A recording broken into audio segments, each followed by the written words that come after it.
नमस्कार, स्वागत है आप सभी का डीडी न्यूज के इस खास बुलेटिन एक्सप्रेस 100 में, जहां हम आपके लिए लेकर आते हैं राजनीति, मनोरंजन, देश, दुनिया, खेल और व्यापार जगत की सभी बड़ी खबरों को एक्सप्रेस यानी कि फटाफट अंदाज में। आपके साथ मैं हूं संध्या शर्मा।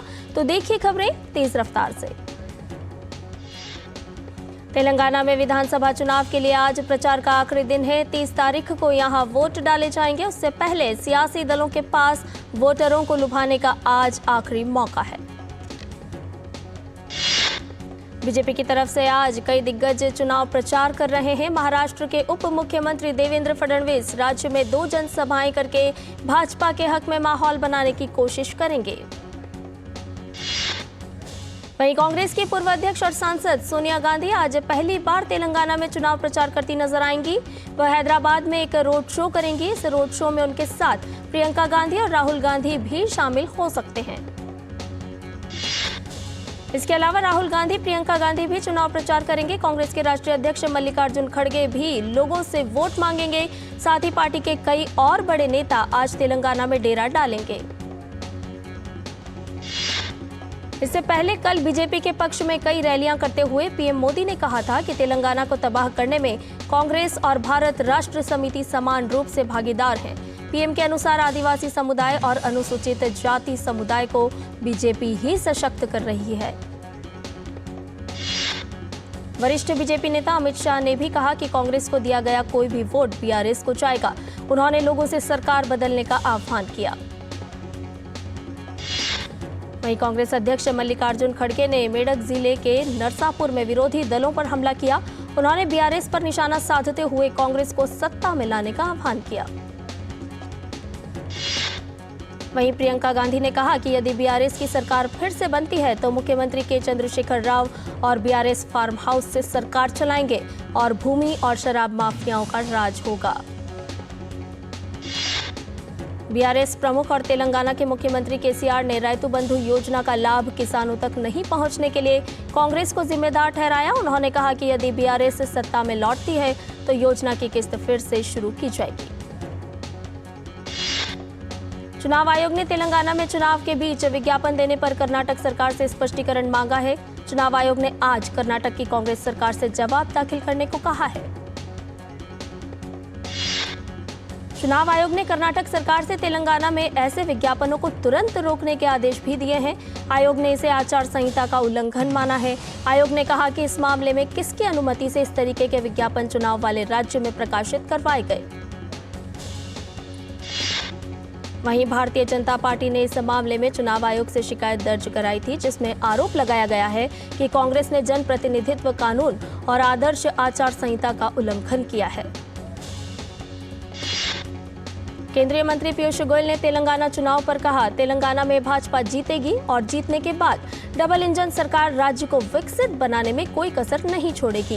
भाजपा यहां से भ्रष्टाचार तुष्टीकरण की राजनीति को खत्म कर यहां सुशासन स्थापित करेगी। उत्तर प्रदेश विधानसभा का शीतकालीन सत्र आज से शुरू हो गया है। 1 दिसंबर तक चलने वाले इस सत्र में कई विधेयक पेश किए जाएंगे। उत्तर प्रदेश के मुख्यमंत्री योगी आदित्यनाथ ने उत्तर प्रदेश विधानसभा का शीतकालीन सत्र शुरू होने से पहले प्रेस वार्ता में कहा कि इस सत्र में अनुपूरक बजट के साथ ही विधायी कार्य जो लंबित हैं वो पूरे होंगे। यूपी सरकार उत्तर प्रदेश शीरा नियंत्रण द्वितीय संशोधन अध्यादेश 2023, उत्तर प्रदेश माल और सेवा कर द्वितीय संशोधन अध्यादेश 2023 को पारित कराने की कोशिश करेगी। वहीं उत्तर प्रदेश निजी विश्वविद्यालय छठवां संशोधन अध्यादेश 2023, उत्तर प्रदेश राज्य विश्वविद्यालय संशोधन अध्यादेश 2023 के प्रतिस्थानी विधेयकों को पारित कराने की भी कोशिश की जाएगी। साथ ही कुछ अन्य विधेयक भी पारित कराए जा सकते हैं। पंजाब विधानसभा का सत्र भी आज से शुरू हो गया है। 2 दिवसीय सत्र में सरकार कई विधेयक पेश करेगी। सत्र के काफी हंगामेदार रहने के आसार दिखाई दे रहे हैं। नेता प्रतिपक्ष प्रताप सिंह बाजवा ने 10 मुद्दों पर चर्चा करने की मांग की। कानून व्यवस्था, किसानों से जुड़े मुद्दे, नशा तस्करी, प्रदेश पर बढ़ता कर्ज, सरकारी खजाने के फिजूल खर्ची जैसे विभिन्न मुद्दे सदन में उठाए जा सकते हैं। विपक्षी दल कांग्रेस ने केवल 2 दिन का सत्र बुलाने पर कड़ा ऐतराज जताया है। उत्तरकाशी के सिलक्यारा में फंसे मजदूरों को निकालने का काम तेज गति से जारी है। मुख्यमंत्री पुष्कर सिंह धामी ने फिर से सुरंग में जारी रेस्क्यू ऑपरेशन का जायजा लिया। इस दौरान उन्होंने कहा कि रेस्क्यू ऑपरेशन में तेजी आई है। मुख्यमंत्री पुष्कर सिंह धामी ने कहा कि अब सरिया और लोहे की पाइप नहीं मिल रही हैं, बल्कि अब सीमेंट के बड़े बड़े टुकड़े मिल रहे हैं जिन्हें काटा जा रहा है। पुष्कर सिंह धामी के मुताबिक सुरंग में सब ठीक है, जल्द मजदूरों को निकाल लिया जाएगा। मुख्यमंत्री धामी के अनुसार 52 मीटर तक सुरंग खोदी जा चुकी है और सभी बड़ी बाधाएं दूर कर ली गई हैं। सुरंग के अंदर मैनुअल ड्रिलिंग में तेजी आई है। 57 मीटर तक ड्रिलिंग होनी है। आपको बता दें कि दिवाली के दिन से उत्तरकाशी की निर्माणाधीन सुरंग में कैद 41 श्रमिक बाहर निकलने की उम्मीद लगाए हुए हैं। उन्हें बाहर निकालने की पूरी कोशिश हो रही है, लेकिन हर बार कोई ना कोई बाधा आ जाती है। सुरंग में फंसे हुए श्रमवीरों को बचाने के लिए जहां सुरंग के अंदर बचाव कार्य जोरों पर है, तो वहीं सुरंग के मुख्य द्वार पर प्रार्थना और हवन भी किए जा रहे हैं। टनल में फंसे 41 मजदूरों के बचाव काम पर पीएम मोदी ने कहा कि सरकार और तमाम एजेंसियां मिलकर उन्हें संकट से बाहर निकालने में कोई कोर कसर बाकी नहीं छोड़ रही है। प्रधानमंत्री ने फंसे श्रमिकों के लिए प्रार्थना करने की अपील की। विदेश राज्य मंत्री मीनाक्षी लेखी हंगरी और बुल्गारिया की 4 दिवसीय आधिकारिक यात्रा पर है। हंगरी की अपनी यात्रा के दौरान राज्य मंत्री Hungarian institute of international affairs में एक सम्मेलन को संबोधित करेंगी। हंगरी की अपनी यात्रा के बाद राज्य मंत्री बुल्गारिया के लिए रवाना होंगी। सोफिया में उनके बुल्गारिया के उपराष्ट्रपति से मुलाकात करने की उम्मीद है। राज्य मंत्री की हंगरी और बुल्गारिया यात्रा से इन देशों के साथ भारत के द्विपक्षीय संबंध और मजबूत होने की उम्मीद है। दिल्ली एनसीआर के कुछ इलाकों में सोमवार को बूंदाबांदी हुई। ठंड ने दस्तक दे दी, मगर लोगों को प्रदूषण से मिली राहत संभव नहीं हो पाई। बादलों और बूंदाबांदी की वजह से स्मॉग की जो परत पहले ऊपर की तरफ थी, वह शाम होते होते नीचे की तरफ आ गई। अगले 3 दिनों तक हवाएं अब कमजोर रहेंगी। ऐसे में प्रदूषण से बड़ी राहत मिलने की कोई उम्मीद भी नहीं दिख रही है। मौसम विभाग के पूर्वानुमान के अनुसार आज से 30 नवंबर तक प्रदूषण का स्तर बेहद खराब स्थिति में ही बना रहेगा। दिल्ली के मुख्य सचिव पद के लिए आज सुप्रीम कोर्ट की सुनवाई पर दिल्ली के अधिकारियों की नजरें टिकी हैं। सुप्रीम कोर्ट ने इस पद के लिए उपयुक्त 5 अधिकारियों के नाम का चयन करने के लिए केंद्र सरकार को निर्देश दिया है। केंद्र सरकार इस पद पर नरेश कुमार का सेवा विस्तार चाहती है। नरेश कुमार 30 नवंबर को सेवानिवृत्त हो रहे हैं। इसके विरोध में दिल्ली की आप सरकार सुप्रीम कोर्ट गई है। आज इस बारे में स्पष्ट हो सकेगा कि सुप्रीम कोर्ट का रुख क्या रहता है। इस पद को लेकर जोर आजमाइश तब से शुरू हुई है जब उपराज्यपाल वीके सक्सेना ने वर्तमान मुख्य सचिव नरेश कुमार को सेवा विस्तार देने के लिए फाइल केंद्र सरकार के पास भेजी थी। यह जानकारी सामने आने पर दिल्ली की आप सरकार इसके विरोध में आ गई। एएसआई आज ज्ञानवापी की सर्वे रिपोर्ट वाराणसी की जिला अदालत को सौंप सकता है। एएसआई के अनुरोध पर अदालत ने रिपोर्ट सौंपने का समय 10 दिन बढ़ाया था, जो आज पूरा हो रहा है। श्रृंगार गौरी सहित अन्य विग्रहों के पूजा अधिकार की मांग वाली अर्जी पर जिला अदालत ने ज्ञानवापी परिसर का एएसआई से वैज्ञानिक सर्वे करवाया था। एएसआई को 17 नवंबर तक रिपोर्ट सौंपनी थी, लेकिन उसकी ओर से प्रार्थना पत्र देकर 15 दिनों का समय और मांगा गया था। बिहार में स्कूलों की छुट्टी को लेकर एक नया विवाद खड़ा हो गया है। बिहार सरकार ने अगले साल के लिए नया शैक्षणिक कैलेंडर जारी किया है। इसमें हिंदू त्योहारों के मुकाबले मुस्लिम त्योहारों को तरजीह दी गई है।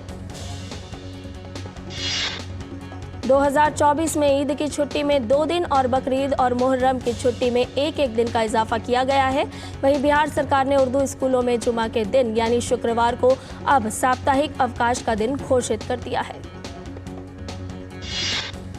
इसके अलावा बिहार सरकार ने हिंदू के प्रमुख त्योहार शिवरात्रि, रामनवमी, श्रावण की अंतिम सोमवारी, तीज, ज्योतिया, जन्माष्टमी, अनंत चतुर्दशी, भैया दूज, गोवर्धन पूजा, गुरु नानक जयंती, कार्तिक पूर्णिमा के अवकाश को खत्म कर दिया है। साथ ही होली, दुर्गा पूजा, दिवाली, छठ आदि त्योहार के अवकाश के दिनों को कम कर दिया गया है। भाजपा सांसद सुशील मोदी ने कहा कि नीतीश कुमार के नेतृत्व वाली बिहार सरकार ने हिंदू विरोधी मानसिकता दिखाई है और हिंदुओं की भावनाओं को आघात करने वाला यह निर्णय लिया है। वहीं केंद्रीय मंत्री गिरिराज सिंह ने कहा कि हिंदू छुट्टियों में कटौती की गई है, जबकि मुस्लिम त्योहारों की छुट्टियां बढ़ा दी गई हैं। इससे साफ पता चलता है कि नीतीश सरकार बिहार में इस्लामिक धर्म के आधार पर काम कर रही है। दिल्ली के प्रगति मैदान में चल रहा 42वां भारत अंतर्राष्ट्रीय व्यापार मेला सोमवार को समाप्त हो गया। आखिरी दिन फव्वारों की संगीतमय शाम के साथ मेले का समापन समारोह हुआ। ITPO द्वारा आयोजित इस समापन समारोह में थीम के अनुसार सर्वश्रेष्ठ पंडाल सजाने के लिए मध्य प्रदेश को स्वर्ण पदक प्रदान किया गया।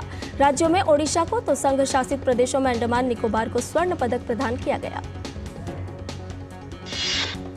स्वच्छ पंडाल के लिए पंजाब और सशक्त भारत के लिए वस्त्र मंत्रालय को स्वर्ण पदक मिला।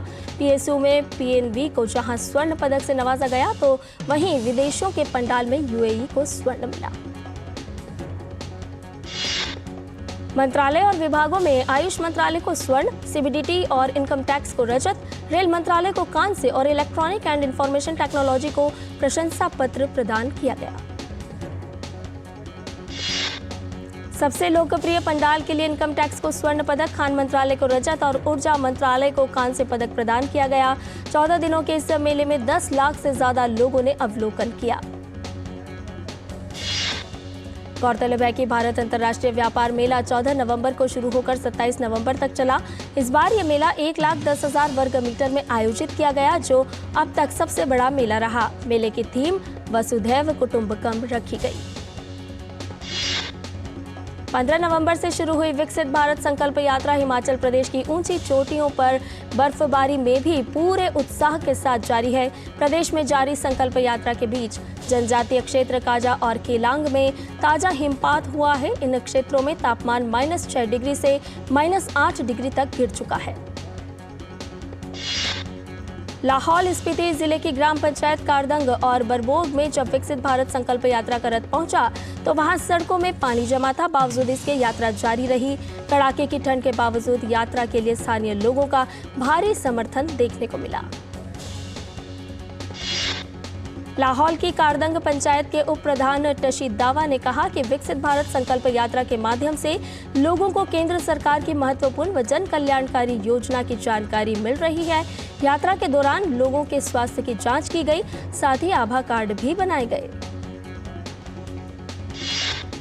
कुल्लू जिले की मोहल पंचायत पहुंचने पर लोगों को विकसित भारत संकल्प यात्रा में केंद्र सरकार की जन कल्याणकारी योजनाओं की जानकारी दी गई। इस अवसर पर किसानों को कृषि में बहुउपयोगी एग्री ड्रोन की जानकारी प्रदर्शन के माध्यम से दी गई। निश्चित रूप से प्रदेश के विभिन्न भागों में कड़ाके की ठंड के बावजूद विकसित भारत संकल्प यात्रा में लोगों का यात्रा को लेकर खासा उत्साह है, जिसके चलते विकसित भारत संकल्प यात्रा केंद्र की जन कल्याणकारी योजनाओं को लोगों तक पहुंचाने में कामयाब हो रही है। और बुलेटिन में फिलहाल रुकने एक छोटे से ब्रेक के लिए जल्द हाजिर होंगे। आप देखते रहिए DD न्यूज। अच्छी चीजों में समय लगता है, खूबसूरती निखारने में वक्त लगता है। Beautiful designs take time. लेकिन KYC अपडेट मिनटों में। KYC अपडेट अब आप घर बैठे बैठे भी कर सकते हैं। Registered email, registered mobile number, online banking से, आधार OTP बेस्ड eKYC से या फिर वीडियो KYC से। यहाँ तक कि अकाउंट भी घर बैठे बैठे खोला जा सकता है। RBI कहता है, इन्हीं से सुनिए, जानकार बनिए, सतर्क रहिए। तुम्हें पता है इन्वेस्टर्स के लिए एक इन्वेस्टर प्रोटेक्शन फंड होता है IPF, लेकिन अगर तुम्हारा ट्रेड एक्सचेंज पर एग्जीक्यूट नहीं हुआ या फिर कोई गारंटीड रिटर्न्स वाली स्कीम है, तो ये IPF आपकी मदद नहीं कर सकता है। और अगर आपका ब्रोकर ही डिफॉल्टर बन जाए तो फिर IPF आपको कॉम्पेंसेशन दिला सकता है। कहाँ से सीखा? NSE की साइट पर। समझ कर इन्वेस्ट कर। और ब्रेक के बाद एक्सप्रेस 100 में आपका एक बार फिर से स्वागत है। आइए बाकी की खबरों को जान लेते हैं फटाफट अंदाज में। भारत, दक्षिण अफ्रीका और मिस्र ने विश्व व्यापार संगठन के विवाद निपटान निकाय में प्रस्तावित सुधारों को लेकर चल रही चर्चा के संबंध में एक प्रस्ताव पेश किया है। हरियाणा मंत्रिमंडल ने राज्य भर में उच्च गुणवत्ता वाली प्रौद्योगिकी और संचार बुनियादी ढांचे की उपलब्धता बढ़ाने के लिए संचार और कनेक्टिविटी बुनियादी ढांचा संशोधन नीति 2023 को मंजूरी दे दी है। राज्य मंत्रिमंडल की बैठक के बाद एक आधिकारिक बयान में कहा गया कि संशोधित नीति संचार और कनेक्टिविटी नीति 2017 की जगह लाई गई है। यह 2022 में केंद्रीय संचार मंत्रालय द्वारा अधिसूचित संशोधित भारतीय टेलीग्राफ मार्ग का अधिकार नियमों का पालन करती है। डीटीएच सेवा देने वाली कंपनी डिश टीवी ने निदेशकों की नियुक्ति के लिए शेयरधारकों की मंजूरी लेने के लिए 22 दिसंबर को एक असाधारण आम बैठक बुलाई है। डिश टीवी ने कहा कि उसके निदेशक मंडल ने एक बैठक में इस पर विचार किया और 22 दिसंबर 2023 को अपने इक्विटी शेयर धारकों की ईजीएम बुलाने की मंजूरी दे दी। वित्त मंत्री निर्मला सीतारमण ने प्रधानमंत्री नरेंद्र मोदी के वर्ष 2024 में अच्छे बहुमत के साथ सत्ता में वापसी करने का दावा करते हुए कहा कि इसे लेकर वैश्विक निवेशकों को घबराने की जरूरत नहीं है। इसी के साथ वित्त मंत्री निर्मला सीतारमण ने यह भी कहा कि सरकार आर्थिक वृद्धि की रफ्तार तेज करने के लिए व्यवस्थागत सुधार लागू करने को प्रतिबद्ध है। नेविगेशन सेवा देने वाली कंपनी ने जानकारी दी कि मैप माई इंडिया के निदेशक मंडल ने कंपनी की 500 करोड़ रुपए जुटाने की योजना को मंजूरी दे दी है। मैप माई इंडिया के ब्रांड नाम के तहत संचालित सीई इन्फो सिस्टम को धन जुटाने से पहले शेयरधारकों की मंजूरी और अन्य वैधानिक अनुमोदन लेने की आवश्यकता होगी। भारतीय प्रतिभूति एवं विनिमय बोर्ड ने हिरन ऑर्गोकेम लिमिटेड द्वारा जीडीआर जारी करने में हेराफेरी करने के एक मामले में अरुण पंचारिया को नोटिस जारी करते हुए उन्हें लगभग 26.25 करोड़ रुपए का भुगतान करने के लिए कहा है। बाजार नियामक ने 23 नवंबर को जारी अपने नोटिस में पंचारिया को 15 दिन के अंदर भुगतान नहीं होने पर गिरफ्तारी और संपत्तियों के साथ साथ बैंक खातों को कुर्क करने की चेतावनी भी दी है। देश की सबसे बड़ी सूचना प्रौद्योगिकी सेवा निर्यातक टीसीएस ने समर्पित जनरेटिव कृत्रिम बुद्धिमत्ता मंच मुहैया कराने के लिए अमेजन वेब सर्विसेज के साथ गठजोड़ की घोषणा की। टाटा समूह की कंपनी टाटा कंसल्टेंसी सर्विसेज ने हाल ही में घोषणा की है कि उसने दुनिया भर में 1 लाख कर्मचारियों को जेन एआई से संबंधित बुनियादी प्रशिक्षण दिया है। रियल एस्टेट क्षेत्र के विशेषज्ञों ने कहा है कि बाजार नियामक सेबी का छोटे एवं मध्यम रियल एस्टेट निवेश ट्रस्ट स्थापित करने का निर्णय जमीन जायदाद क्षेत्र के विकास में महत्वपूर्ण कदम है। विशेषज्ञों का यह भी कहना है कि इससे निवेश के नए माध्यम यानी किराया अर्जित करने वाली रियल एस्टेट संपत्तियों में आंशिक स्वामित्व की वृद्धि को गति मिलेगी। पेटीएम ऐप के होम पेज पर क्यूआर कोड स्कैनर के ठीक बगल में ओएनडीसी का विकल्प लॉन्च किया है, जिस पर क्लिक कर यूजर्स शॉपिंग कर सकते हैं। फिलहाल यह फीचर ट्रायल के तौर पर है। एयरलाइन कंपनी इंडिगो ने GPT-4 तकनीक द्वारा संचालित एक एआई चैटबॉट 6 स्काई लॉन्च किया है, जिसका मकसद 10 अलग अलग भाषाओं में यात्रियों के सवालों का जवाब देना और संपूर्ण नेटवर्क पर देश भर में टिकट बुकिंग के लिए अपनी तरह का पहला प्लेटफॉर्म पेश करना है। एप्पल के लिए कॉन्ट्रैक्ट पर आईफोन बनाने वाली कंपनी होन हाई प्रिसीजन इंडस्ट्री भारत में अपना और विस्तार करना चाहती है। इसके लिए कंपनी ने करीब 13,300 करोड़ रुपए के अतिरिक्त निवेश का प्लान बनाया है। कंपनी ने बताया कि यह निवेश कारोबारी जरूरतों के लिए है। ग्रीस के प्रधानमंत्री किरियाकोस मित्सोटाकिस ने ब्रिटेन के प्रधानमंत्री ऋषि सुनक पर लंदन में निर्धारित बैठक रद्द करने का आरोप लगाया है। ग्रीस ने कई बार ब्रिटिश संग्रहालय से लगभग 2500 मूर्तियों को स्थायी रूप से वापस लौटाने को कहा है, जिन्हें ब्रिटिश राजनयिक लॉर्ड एल्गिन ने 19वीं शताब्दी की शुरुआत में पार्थेनन मंदिर से हटा दिया था। मित्सोटाकिस का कहना है कि सुनक के आयोजित बैठक में मूर्तियों से संबंधित मुद्दे पर भी बातचीत की उम्मीद थी, पर ब्रिटिश प्रधानमंत्री ने हमारी कुछ घंटे पहले ही नियोजित बैठक को रद्द कर दिया। प्रधानमंत्री नरेंद्र मोदी भी विश्व जलवायु कार्रवाई शिखर सम्मेलन में भाग लेने के लिए संयुक्त अरब अमीरात की यात्रा करेंगे। ये सम्मेलन जलवायु पर संयुक्त राष्ट्र कॉन्फ्रेंस ऑफ पार्टीज की 28वीं बैठक का हिस्सा है, जिसे COP28 के नाम से जाना जाता है। दुनिया के अलग अलग हिस्सों में आज सुबह भूकंप के तेज झटके महसूस किए गए। राष्ट्रीय भूकंप विज्ञान केंद्र के मुताबिक पाकिस्तान में सुबह 3:38 पर रिक्टर पैमाने पर 4.2 तीव्रता का भूकंप के झटके महसूस किए गए। वहीं पापुआ न्यू गिनी में भी भूकंप के झटके महसूस किए गए। यह भूकंप की तीव्रता रिक्टर पैमाने पर 6.6 रही। संयुक्त राष्ट्र सुरक्षा परिषद के 15 सदस्यीय निकाय की बैठक हुई। बैठक में उत्तर कोरिया के जासूसी उपग्रह प्रक्षेपण को लेकर चर्चा की गई।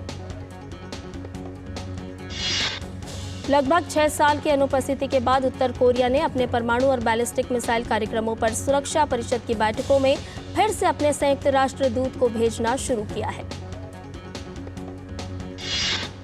चीन और रूस का कहना है कि अमेरिका और दक्षिण कोरिया के संयुक्त सैन्य अभ्यास ने उत्तर कोरिया को उकसाया है, जबकि वॉशिंगटन ने बीजिंग और मॉस्को पर उत्तर कोरिया को और अधिक प्रतिबंधों से बचाकर उसका हौसला बढ़ाने का आरोप लगाया है। इजरायल और हमास के बीच गाजा में संघर्ष विराम को 2 दिन और बढ़ाने पर सहमति बन गई है। कतर के विदेश मंत्रालय के प्रवक्ता माजिद अल अंसारी की ओर से सोशल मीडिया पोस्ट पर कहा गया है कि गाजा पट्टी में इजरायल और हमास के बीच संघर्ष विराम को 2 दिनों के लिए बढ़ाया जाएगा, जिससे और बंधकों और कैदियों को रिहाई हो सके। कतर इजरायल और हमास के बीच बातचीत में मध्यस्थता कर रहा है। सूत्रों के अनुसार यह घोषणा अमेरिकी विदेश मंत्री एंटनी ब्लिंकन की ओर से सोमवार को कतर के प्रधानमंत्री के साथ बातचीत के बाद आई है। पाकिस्तान के अशांत खैबर पख्तूनख्वा प्रांत में सुरक्षा बलों के काफिले को निशाना बनाकर पाकिस्तानी तालिबानी आतंकवादी संगठन के एक गुट द्वारा किए गए आत्मघाती बम हमले में कम से कम 2 लोगों की मौत हो गई और 10 अन्य घायल हो गए। पाकिस्तान की अदालत ने पूर्व प्रधानमंत्री इमरान खान को 14 दिन की न्यायिक हिरासत में भेज दिया और देश की भ्रष्टाचार रोधी संस्थान की इस गुजारिश को खारिज कर दिया कि उसे दी गई खान की रिमांड को बढ़ाया जाए। भारत और ऑस्ट्रेलिया के बीच 5 मैचों की T20 सीरीज का तीसरा मुकाबला आज गुवाहाटी में खेला जाएगा। भारत इस सीरीज में 2-0 से आगे है। पहले 2 मुकाबले अपने नाम कर चुकी टीम इंडिया की कोशिश आज तीसरा मैच जीतकर सीरीज पर कब्जा जमाने की होगी। वहीं दूसरी ओर ऑस्ट्रेलिया के लिए सीरीज में बने रहने के लिए इस मैच को हर हाल में जीतना होगा। गुजरात टाइटंस ने IPL के अगले सत्र के लिए शुभमन गिल को अपना नया कप्तान नियुक्त किया है। इसकी घोषणा गुजरात फ्रेंचाइजी की ओर से आधिकारिक घोषणा के रूप में कर दी गई। हरियाणा और पंजाब ने हॉकी इंडिया सीनियर पुरुष राष्ट्रीय चैंपियनशिप के फाइनल में जगह बना ली है। सेमीफाइनल मुकाबले में हरियाणा ने तमिलनाडु को हराकर फाइनल में प्रवेश किया।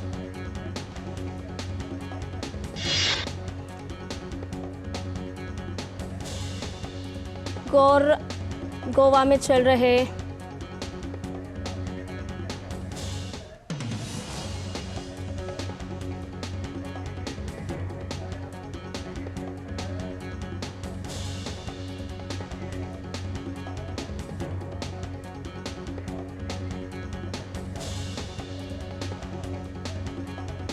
और हॉकी इंडिया सीनियर पुरुष राष्ट्रीय चैंपियनशिप के दूसरे सेमीफाइनल में पंजाब की टीम ने कर्नाटक को 5-1 के अंतर से हराकर फाइनल का टिकट कटाया। प्रतियोगिता का फाइनल मुकाबला आज खेला जाएगा।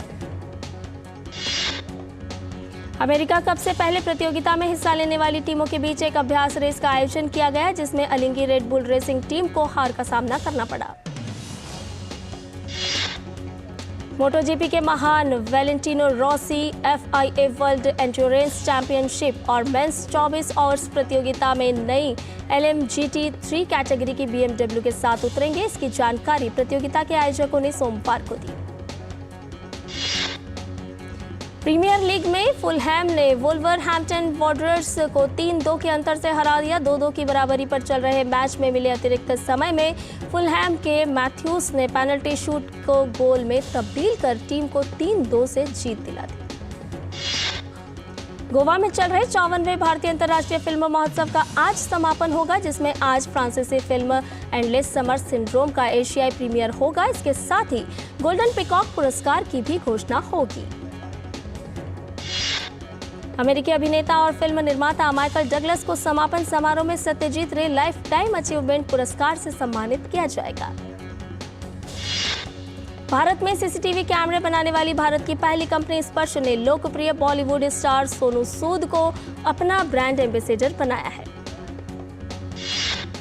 सोनू सूद ने कहा, मैंने हमेशा भारत में बने ब्रांड्स को मान्यता दी है और उनका समर्थन किया है। मैं स्पर्श CCTV कैमरों से जुड़कर रोमांचित हूँ।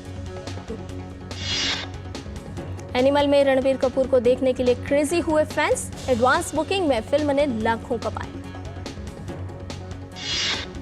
प्रसिद्ध बॉलीवुड फिल्म निर्माता सुनील दर्शन अपनी 2003 की हिट फिल्म अंदाज की अगली कड़ी अंदाज 2 की शूटिंग शुरू करने के लिए तैयार है। फिल्म निर्माता ने खुलासा किया कि सीक्वल में 3 प्रमुख भूमिकाओं को पेश किया जाएगा, जिसमें नए चेहरों को सामने लाने की उम्मीद है। फिल्म फेयर OTT अवार्ड्स की घोषणा हो गई है। इस लिस्ट में कई बड़े नाम शामिल हैं। डार्लिंग्स की आलिया भट्ट ने सर्वश्रेष्ठ अभिनेत्री और मनोज बाजपेयी ने एक बंदा के लिए सर्वश्रेष्ठ अभिनेता की ट्रॉफी जीती। अभिनेता रणवीर सिंह को सिनेमा में योगदान के लिए आगामी रेड्स इंटरनेशनल फिल्म फेस्टिवल में करियर सम्मान से नवाजा जाएगा। यह महोत्सव सऊदी अरब के जिद्दा में होगा। हार्दिक पांड्या ने अपने इंस्टाग्राम अकाउंट पर एक वीडियो शेयर की है, जिसमें IPL में पहली बार मुंबई इंडियंस द्वारा खरीदे जाने वाले हार्दिक नजर आ रहे हैं।